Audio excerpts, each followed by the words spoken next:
एक जंगल के किनारे बसा एक छोटा सा गांव काशीपुर, जो अपने प्राचीनता और शांति के लिए जाना जाता था, अब उदासी के साए में डूबा हुआ था। गांव के मंदिर की घंटियां अब कम ही बजती थी और गलियों में पहले जैसी रौनक नहीं थी। खेत सूखे पड़े थे, लोगों के चेहरों पर चिंता की लकीरें गहरी हो चली थी। इस गांव में रहते थे पंडित विश्वनाथ, एक ब्राह्मण जिनका जीवन अब निराशा की गहरी खाई में डूब चुका था। वहीं दूसरी तरफ गांव का माधव, एक गरीब किसान, जिसके खेतों ने उसे कभी सुख नहीं दिया, लेकिन काशीपुर की इस उदासी के पीछे कोई रहस्य था जो अभी किसी को नहीं पता था। हे भगवान, क्या यह मेरा कर्म है कि मैं इस उम्र में भीख मांगने की नौबत पर आ गया। पहले तो लोग मेरे पास यज्ञ पूजा हवन के लिए दौड़े चले आते थे, अब तो कोई मेरे मुंह की ओर भी नहीं देखता। स्वामी, आप हर दिन यही बात कहते हैं, क्या करें? गांव में अब पहले जैसी श्रद्धा रही कहाँ। लोग कहते हैं कि मंदिर में कुछ अशुभ है। कोई तो कारण होगा कि लोग यहाँ आने से डरते हैं। अशुभ? यह सब बहाने हैं। लोग अब नई पीढ़ी के पीछे भाग रहे हैं। कोई नया तांत्रिक आया है ना, उस दीनानाथ का नाम हर जगह गूंज रहा है। कहते हैं वह मंत्रों से मरे हुए को भी जगा देता है। मेरे जैसे पुराने ब्राह्मण को अब कौन पूछेगा। रुद्रनाथ की बातें मुझे अच्छी नहीं लगती। गांव वालों का कहना है कि वो कोई साधारण तांत्रिक नहीं। कुछ लोग तो कहते हैं कि वो रात में जंगल की ओर जाता है और वहाँ से अजीब अजीब आवाजें आती हैं। शांति, तुम भी इन गप्पों पर विश्वास करने लगी। यह सब गांव वालों की बनाई कहानियां हैं। लोग कुछ ना कुछ तो कहेंगे, लेकिन मेरी चिंता यह है कि हमारे पास अब अनाज का एक दाना भी नहीं बचा। बेटी राधा की शादी की उम्र हो चली है और मेरे पास उसे देने को कुछ भी नहीं। राधा को कुछ मत बताना, वो पहले ही इतनी चुप चुप रहने लगी है। कल रात उसने मुझसे पूछा कि क्या हम हमेशा ऐसे ही भूखे रहेंगे। मैं क्या जवाब दूं स्वामी? यह सब उस राक्षस की वजह से है। हाँ, मैं कहता हूँ कोई राक्षस ही है जो इस गांव को निगल रहा है। खेत सूख रहे हैं, लोग डर रहे हैं और मेरे जैसे ब्राह्मण को कोई पूजा के लिए नहीं बुलाता। मैं आज गांव के सरपंच से बात करूंगा, कुछ तो करना होगा। आज ब्राह्मण विश्वनाथ बहुत तंग आ गया था अपनी ऐसी हालत देखकर। तभी वो सरपंच के पास जाने लगा। वहीं दूसरी ओर माधव आज भी अपने खेत में काम करने आ चुका था। यह खेत अब मेरा मजाक उड़ा रहा है। कितना पानी डाला, कितनी मेहनत की, लेकिन एक भी फसल नहीं उगी। क्या मेरे भाग्य में सिर्फ कांटे लिखे हैं? भैया, तुम हर साल यही कहते हो। इस बार तो मैंने तुमसे कहा था कि नया बीज लाओ, लेकिन तुमने वही पुराने बीज बोए। अब देखो कुछ नहीं हुआ। नए बीज और पैसे कहाँ से लाओ केशव? हमारी जेब में तो अब सिक्के भी नहीं बचे। माँ बीमार है, दवा के लिए पैसे नहीं, और तुम कहते हो नए बीज। गांव में कोई उधार भी नहीं देता अब। भैया, मैंने सुना है कि गांव के बाहर एक नया तांत्रिक आया है, दीनानाथ। लोग कहते हैं कि वह फसलों को हरा भरा कर देता है। क्यों ना हम उनसे मिले। दीनानाथ? वह जो रात में जंगल में अजीब अजीब मंत्र पढ़ता है? केशव, मैं तांत्रिकों पर भरोसा नहीं करता। ये सब लोगों को बेवकूफ बनाने का धंधा करते हैं। लेकिन भैया, कोशिश करने में क्या हर्ज है? अगर वह सचमुच कुछ कर सकता है तो हमारे खेत फिर से हरे हो सकते हैं। माँ को दवा मिल सकती है। ठीक है केशव, लेकिन अगर यह तांत्रिक भी बेकार निकला तो मैं तुम्हें फिर कभी नहीं सुनूंगा। चल, आज शाम को गांव के चौपाल पर चलते हैं। सुना है दीनानाथ वहाँ लोगों से मिलता है। ये बोल माधव भी अपने भाई के साथ है कि चौपाल के पास जाने लगे। थोड़ी देर बाद जब वो वहाँ पहुँचे तो चौपाल पर कुछ लोग इकट्ठा थे। एक और पंडित विश्वनाथ सरपंच से बात करने की कोशिश कर रहे थे, तो दूसरी ओर माधव और केशव भीड़ में खड़े थे। हवा में एक अजीब सी ठंडक थी और आसमान पर बादल घने हो रहे थे। चौपाल के बीच में एक लंबा काला लबादा पहने एक व्यक्ति खड़ा था, रुद्रनाथ। उसकी आंखें चमक रही थी और चेहरे पर एक रहस्यमयी मुस्कान थी। सरपंच जी, आप ही बताइए, इस गांव में क्या हो रहा है? मेरे जैसे ब्राह्मण को कोई पूजा के लिए नहीं बुलाता, लोग डरते हैं, मंदिर सूना पड़ा है। क्या यह सब उसी तांत्रिक की वजह से है? पंडित जी, मैं समझता हूँ आपकी पीड़ा, लेकिन लोग अब दीनानाथ पर भरोसा करने लगे हैं। वह कहता है कि इस गांव पर कोई शाप है और वह इसे हटा सकता है। शाप? यह सब ढोंग है। मैंने वेद पुराण पढ़े हैं। मैं जानता हूँ कि कोई शाप नहीं है। यह तांत्रिक लोगों को डरा रहा है। पंडित विश्वनाथ, तुम्हारी विद्या की मैं कद्र करता हूँ, लेकिन कुछ चीजें वेदों से परे हैं। इस गांव की धरती में कुछ ऐसा छिपा है जो तुम्हारी समझ से बाहर है। तुम कौन हो मुझे यह बताने वाले? मैंने इस गांव के लिए सालों तक पूजा की है। तुम्हारी बातों से लोग डर रहे हैं। डर? मैं तो लोगों को डर से मुक्ति देता हूँ। क्या तुमने नहीं सुना कि मेरे मंत्रों से खेत फिर से हरे होने लगे हैं? पूछो माधव से, जो अपने सूखे खेतों को लेकर परेशान है। दीनानाथ जी, क्या आप सचमुच मेरे खेतों को हरा भरा कर सकते हैं? मेरे पास कुछ भी नहीं बचा। मेरी माँ बीमार है और मैं हर दिन हार रहा हूँ। माधव, तुम्हारी तकलीफ मुझे दिखती है, लेकिन मेरी मदद की एक कीमत है। कल रात जंगल के उस पार मेरे पास आना। मैं तुम्हें बताऊंगा कि तुम्हारे खेतों का क्या करना है। जंगल के उस पार? लोग कहते हैं वहाँ राक्षस रहता है। क्या यह सच है? राक्षस? शायद, लेकिन डरने से कुछ नहीं होगा केशव। जो चाहते हो उसके लिए हिम्मत चाहिए। तुम लोगों को बहका रहे हो। मैं इस ढोंग को बेनकाब करूंगा। पंडित जी सावधान, कुछ रहस्यों को छेड़ने की कीमत बहुत भारी होती है। चौपाल पर सन्नाटा छा गया। रुद्रनाथ की बातों ने सभी को सोच में डाल दिया था।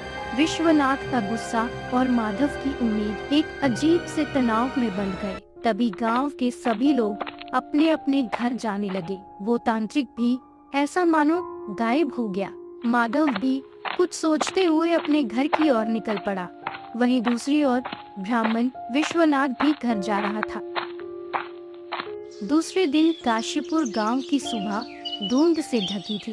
सूरज की किरणें बादलों को भेदने की कोशिश कर रही थी, लेकिन हवा में एक अजीब सी ठंडक और तनाव था। चौपाल पर रुद्रनाथ की रहस्यमयी बातों ने गांव वालों के मन में डर और उत्सुकता दोनों जगा दी थी। पंडित विश्वनाथ और माधव दोनों अपने अपने दुखों से जूझते हुए अब एक साझा मकसद से बंध चुके थे, रुद्रनाथ के रहस्य को उजागर करना। लेकिन जंगल के उस पार जो इंतजार कर रहा था वो उनकी कल्पना से कहीं ज्यादा खतरनाक था। आज पंडित विश्वनाथ के घर सुबह सुबह माधव आता है। पंडित जी, आप घर पर हैं? मुझे आपसे कुछ जरूरी बात करनी है। माधव, इतनी सुबह यहाँ क्या काम? क्या फिर कोई नया दुख लेकर आए हो? पंडित जी, मैं दीनानाथ की बात सोचकर रात भर सो नहीं पाया। वह जंगल के उस पार मुझे बुला रहा है। कहता है कि मेरे खेत हरे भरे हो जाएंगे, लेकिन केशव ने कहा कि जंगल में कोई राक्षस है। मुझे डर लग रहा है। आप तो विद्वान हैं, आप बताइए क्या करूं? माधव, मैंने भी उस तांत्रिक के बारे में बहुत सोचा। वह कोई साधारण आदमी नहीं है। मुझे लगता है वह कोई साजिश रच रहा है। साजिश? कैसी साजिश पंडित जी? वह तो कहता है कि गांव पर कोई शाप है। शाप की बातें सब ढोंग है माधव। मुझे शक है कि उसकी नजर मंदिर के सोने के मुकुट पर है। वह मुकुट सदियों से हमारे गांव के मंदिर में है और कहा जाता है कि उसमें कोई प्राचीन शक्ति है। दीनानाथ ने मेरे सारे काम बंद करवा दिए ताकि मैं गांव छोड़ दूं और तुम्हारे खेतों को भी शायद उसी ने बंजर किया है। तो क्या वह जादू टोना कर रहा है? मेरे खेत, मेरी माँ की बीमारी, क्या यह सब उसी की चाल है?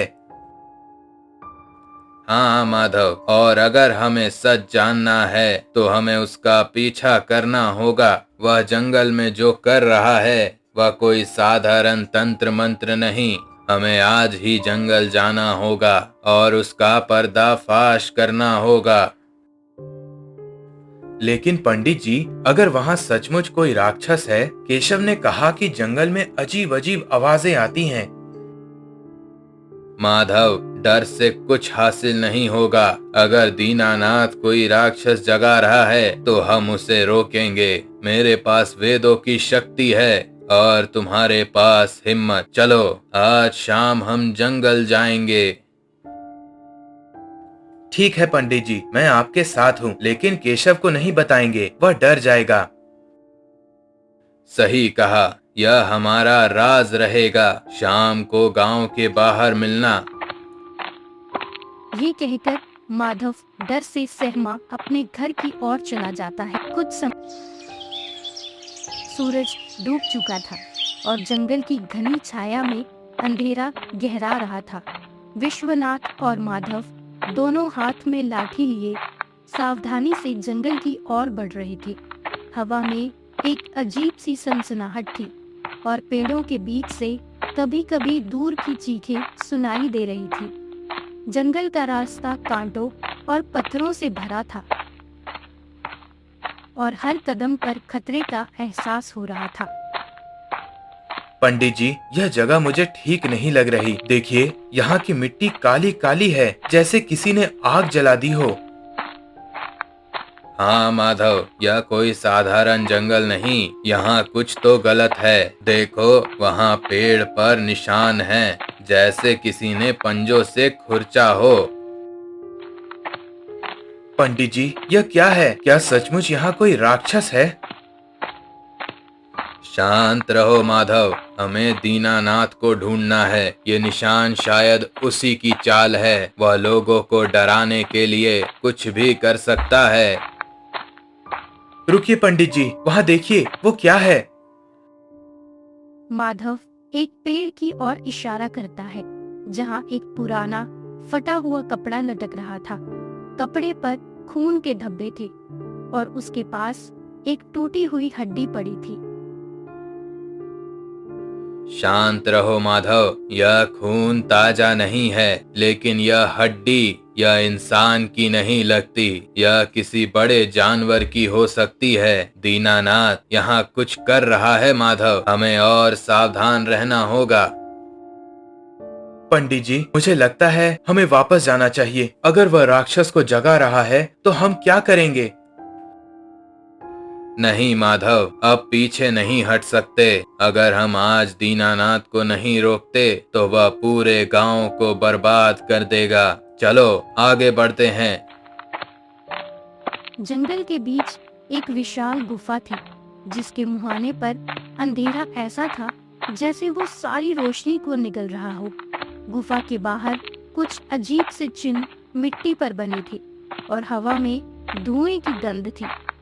विश्वनाथ और माधव चुपके से एक बड़े पत्थर के पीछे छिप गए। गुफा के अंदर से मंत्रों की गूंज आ रही थी और बीच बीच में कोई भारी भरकम चीज हिलने की आवाज। पंडित जी, वहाँ देखिए, वो दीनानाथ है। गुफा के अंदर रुद्रनाथ एक जलते हुए हवन कुंड के सामने खड़ा था। उसके हाथ में एक काला त्रिशूल था और वो अजीब से मंत्र पढ़ रहा था। हवन कुंड से नीली लपटें उठ रही थी और गुफा की दीवारों पर छायाएं नाच रही थी। अचानक गुफा के बीच से एक विशाल भयानक आकृति उभरी। एक राक्षस जिसकी आंखें लाल थीं और शरीर पर काले काले निशान। उसका कद इतना बड़ा था कि गुफा की छत तक पहुंच रहा था। यह क्या है? यह कोई साधारण तांत्रिक क्रिया नहीं, वह सचमुच किसी राक्षस को जगा रहा है। पंडित जी, यह राक्षस है, हमें भागना चाहिए, वह हमें देख लेगा। नहीं माधव, अगर हम अभी भागे तो यह राक्षस गांव तक पहुंच जाएगा, हमें कुछ करना होगा।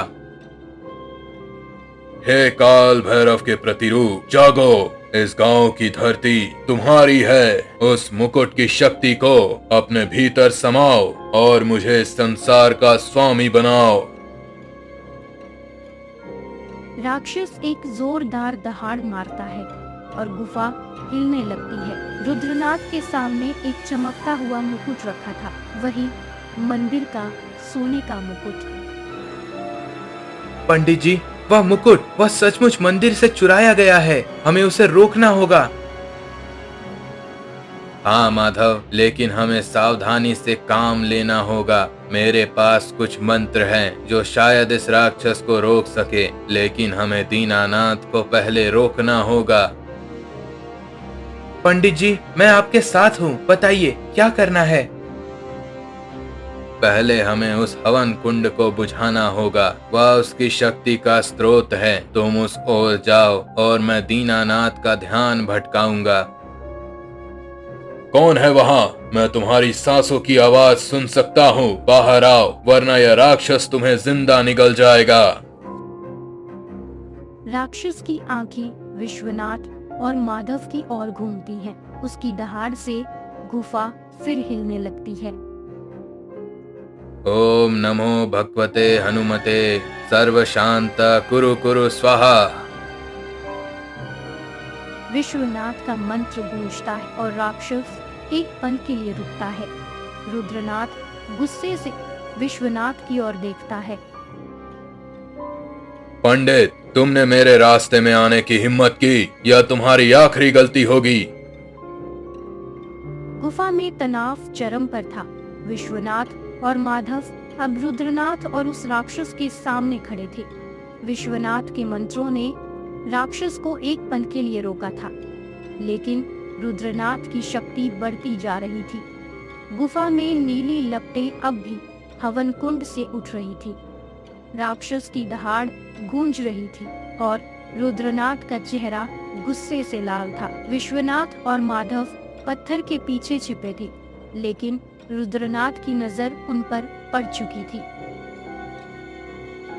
ओम नमो भगवते शिवाय सर्व शांता कुरु कुरु स्वाहा। हे महादेव, इस राक्षस को शांत करो। विश्वनाथ के मंत्रों की गूंज से गुफा हिलने लगती है। राक्षस की आंखें धीरे धीरे बंद होने लगती हैं और वो जमीन पर लेट जाता है, जैसे गहरी नींद में चला गया हो। पंडित जी, यह सो गया, आपके मंत्रों ने काम कर दिया। हाँ माधव, लेकिन यह नींद ज्यादा देर नहीं टिकेगी, हमें जल्दी करना होगा। तुमने मेरे राक्षस को सुला दिया पंडित, लेकिन तुम मेरी सच्चाई जानने की कीमत चुकाओगे। रुद्रनाथ तेजी से विश्वनाथ और माधव की ओर दौड़ता है। उसका त्रिशूल हवा में चमक रहा है। पंडित जी, पीछे हटिए। माधव अपनी लाठी को जोर से घुमाता है और रुद्रनाथ के सर पर प्रहार करता है। रुद्रनाथ एक चीख के साथ जमीन पर गिर पड़ता है, बेहोश। माधव, तुमने तो कमाल कर दिया, लेकिन हमें यहाँ से जल्दी निकलना होगा। यह तांत्रिक जल्दी ही होश में आ जाएगा। पंडित जी, यह राक्षस अगर यह जाग गया तो क्या होगा, और यह मुकुट, इसे यहीं छोड़ दे।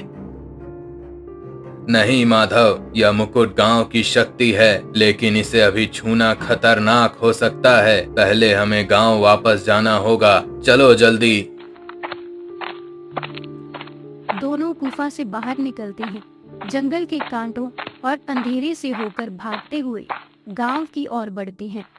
विश्वनाथ और माधव हाँफते हुए गांव के बाहरी हिस्से में एक पुराने बरगद के पेड़ के नीचे रुकते हैं।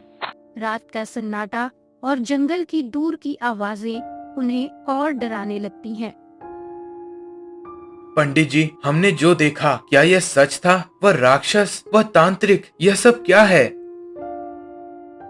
माधव, यह कोई साधारण साजिश नहीं। दीनानाथ ने किसी प्राचीन शक्ति को जगा दिया है। हमें किसी को कुछ नहीं बताना।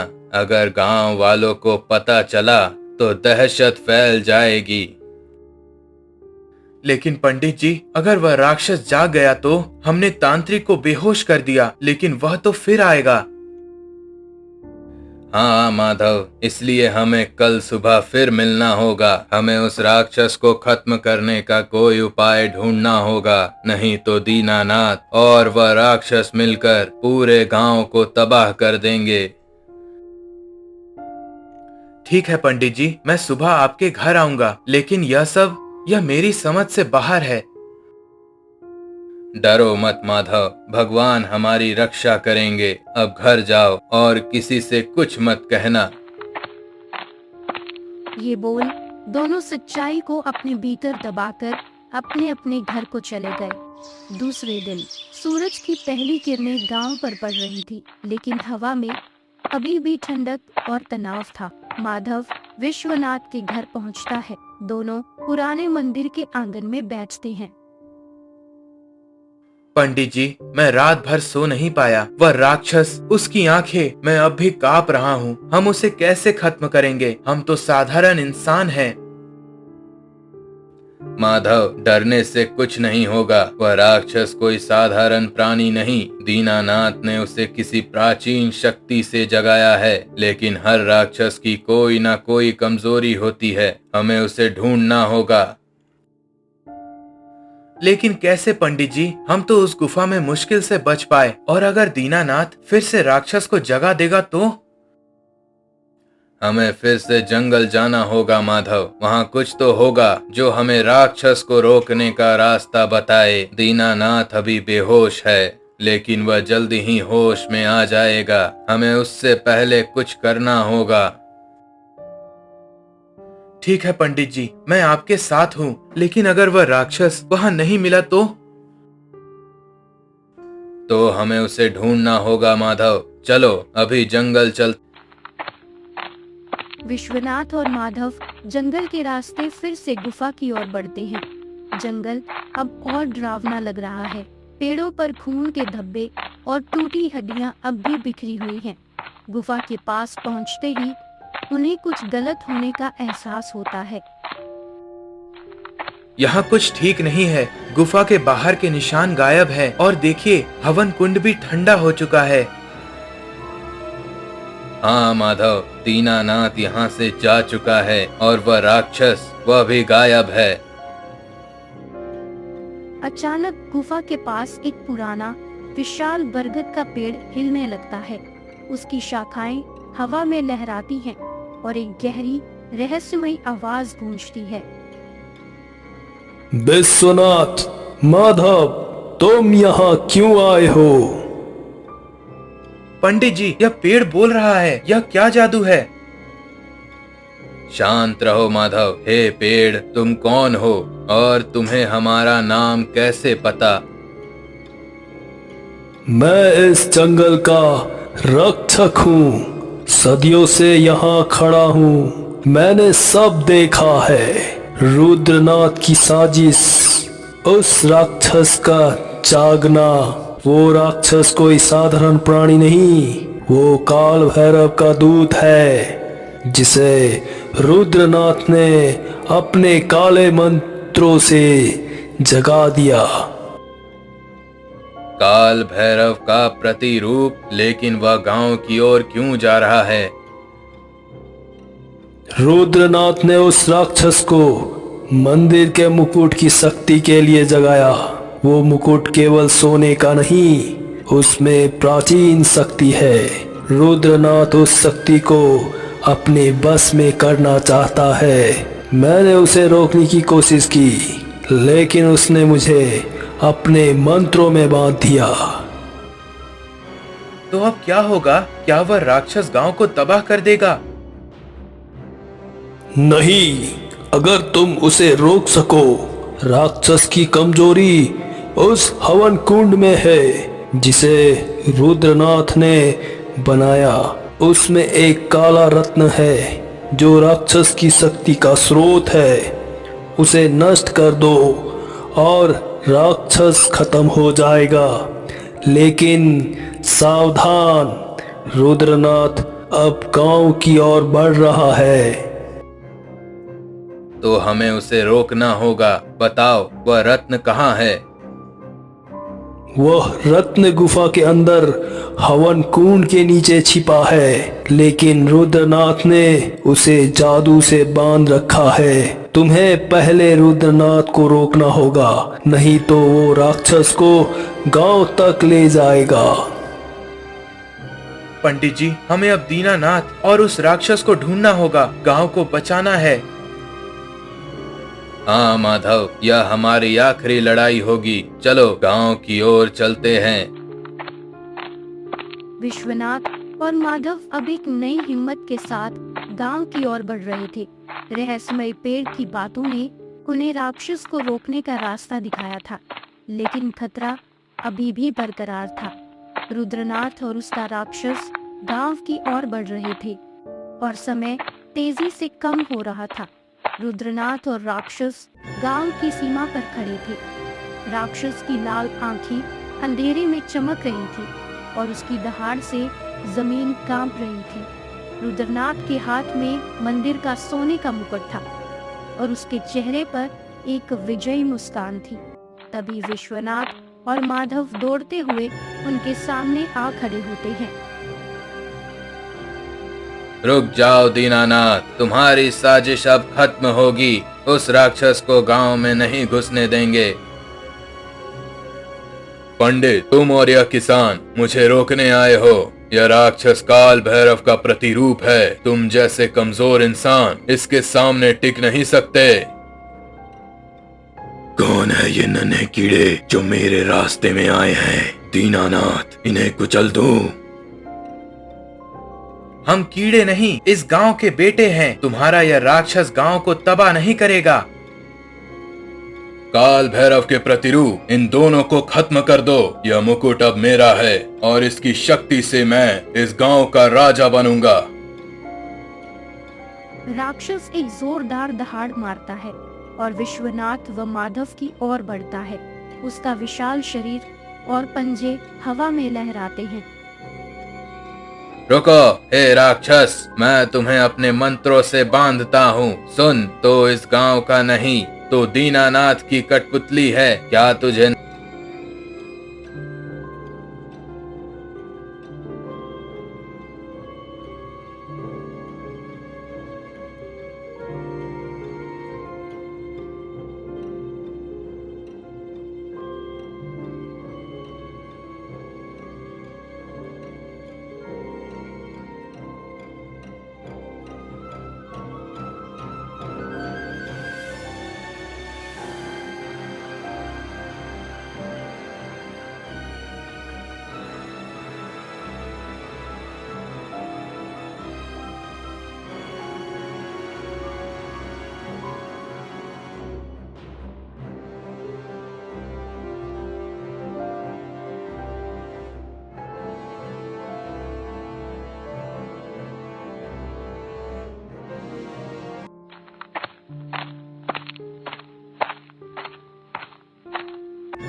पंडित, तुमने मेरे राक्षस को भड़काने की हिम्मत की। अब तुम्हारी मृत्यु निश्चित है।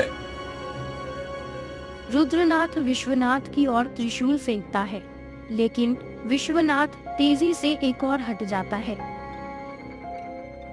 यह तांत्रिक तुझे गुलाम बनाना चाहता है। तू काल भैरव का प्रतिरूप है, लेकिन यह तुझे अपने काले जादू से बांध रहा है। उस काले रत्न को नष्ट कर और तू आजाद हो जाएगा। क्या यह सच है तांत्रिक? तूने मुझे धोखा दिया। नहीं राक्षस, यह पंडित झूठ बोल रहा है। मेरे साथ रह और हम इस गांव को अपने कब्जे में कर लेंगे। राक्षस की दहाड़ और विश्वनाथ के मंत्रों की आवाज से गांव वाले जाग उठते हैं। सरपंच और कुछ गांव वाले डरते सहमते हुए गांव के बाहरी छोर पर पहुंचते हैं। वहां का दृश्य देखकर उसकी सांसें थम जाती हैं। विश्वनाथ अकेले राक्षस और रुद्रनाथ से भिड़ रहा है। यह क्या है? वह राक्षस! पंडित जी, आप यह क्या कर रहे हैं? यह तो राक्षस है, हम सब मर जाएंगे।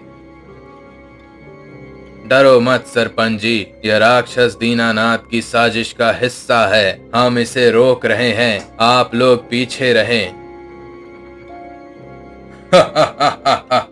गांव वालों, देखो तुम्हारा पंडित कैसे मरने वाला है। यह राक्षस अब तुम सबको कुचल देगा। वहीं दूसरी तरफ माधव हांफते हुए गुफा में पहुंचता है। हवन कुंड अब ठंडा हो चुका है, लेकिन उसकी राख में एक काला रत्न चमक रहा है। माधव सावधानी से रत्न को उठाता है। यह वही रत्न है। अगर इसे नष्ट कर दिया तो राक्षस खत्म हो जाएगा, लेकिन इसे कैसे तोड़ा जाए? माधव आसपास देखता है और एक बड़ा पत्थर उठाता है। वो पूरी ताकत से रत्न पर प्रहार करता है। रत्न टूटकर चूर-चूर हो जाता है और गुफा में एक तेज रोशनी फैलती है। उसी पल गांव की सीमा पर राक्षस एक जोरदार चीख मारता है और धीरे धीरे गायब होने लगता है। नहीं, ये क्या हो रहा है? मुझे आज तक ऐसे किसी ने नहीं हराया। नहीं, मैं वापस आऊंगा। तांत्रिक, तूने मुझे धोखा दिया। ये कैसे हो सकता है? इस राक्षस को खत्म करने का उपाय सिर्फ मुझे पता था। नहीं, ये नहीं हो सकता। लगता है तूने ब्राह्मण गुफा में उस काले रत्न को तोड़ दिया। मैं तुझे नहीं छोड़ूंगा ब्राह्मण।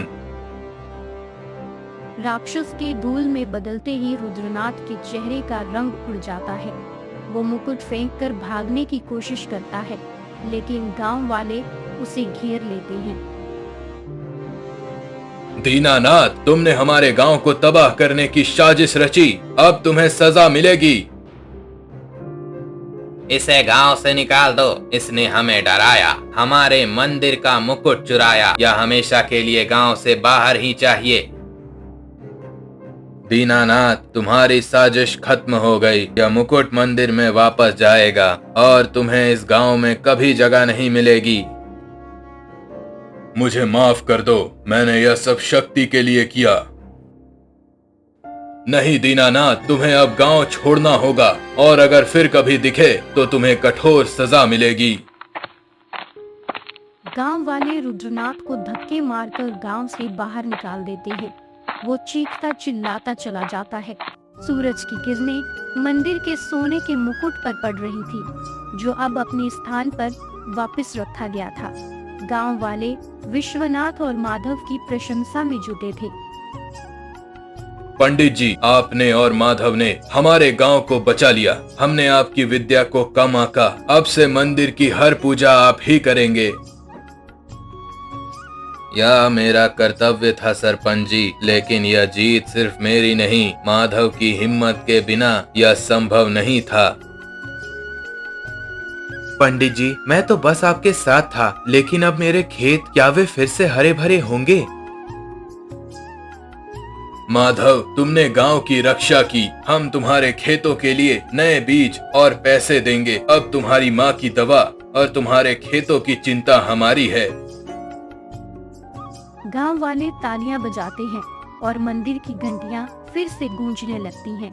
काशीपुर गांव में फिर से शांति लौट आई थी। विश्वनाथ की विद्या और माधव की हिम्मत ने रुद्रनाथ की साजिश को नाकाम कर दिया था। मंदिर का मुकुट वापस अपनी जगह पर था और गांव वालों का विश्वास फिर से लौट आया था। माधव के खेतों में जल्द ही नई फसलें लहलहाने लगी और विश्वनाथ की पूजा फिर से गांव की रौनक बन गई। लेकिन जंगल के उस रहस्यमय पेड़ का आभार कोई नहीं भूला, जिसने इस जंगल में उनकी राह दिखाई थी। काशीपुर अब एक नई शुरुआत की ओर बढ़ रहा था, जहां डर की जगह अब उम्मीद ने ले ली थी।